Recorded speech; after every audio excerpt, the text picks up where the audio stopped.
మహారాష్ట్ర పూణేలో విషాదకర ఘటన జరిగింది.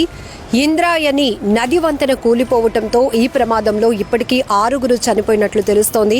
గల్లంతైన వారి కోసం ఎన్డీఆర్ఎఫ్, గజ ఈతగాళ్లు, స్థానికులు ముమ్మరంగా గాలింపు చర్యలైతే కొనసాగిస్తూ ఉన్నారు. ఆదివారం కావడంతో ఒక్కసారిగా పర్యాటకుల తాకిడి పెరిగింది.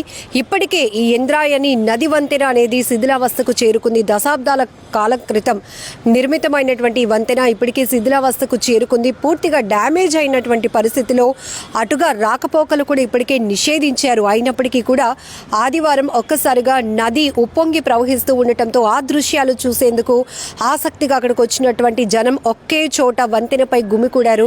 దీంతో ఒక్కసారిగా ఇప్పటికే పూణేలో గత కొన్ని రోజులుగా భారీ వర్షాలు కురుస్తున్నాయి. మరొక వైపు నది వంతెన సిచ్యువేషన్ కూడా బాలేదు, శిథిలావస్థకు చేరుకుంది. అసలు ఎక్కువ బరువు మోసే కెపాసిటీ లేనటువంటి పరిస్థితిలో ఉన్న వంతెనపై ఒక్కసారిగా జనం గుమికూడటం వల్ల ఆదివారం మధ్యాహ్నం ఈ ప్రమాదం జరిగింది. ఆ ప్రమాదం జరిగిన వెంటనే 4 చనిపోయారు. ఆ తర్వాత ఆ మృతుల సంఖ్య 6కి చేరుకుంది. ఇప్పుడు గాలింపు చర్యలైతే ముమ్మరంగా కొనసాగిస్తూ ఉన్నారు. ఇక్కడ మనం చెప్పుకోవచ్చు, పూణే జిల్లా నుంచి 30 కిలోమీటర్ల దూరంలో ఉన్న కుండ్ మల అనేది అద్భుతమైన పర్యాటక ప్రాంతం. ఇక్కడికి ఎక్కువగా పర్యాటకులు వస్తూ ఉంటారు.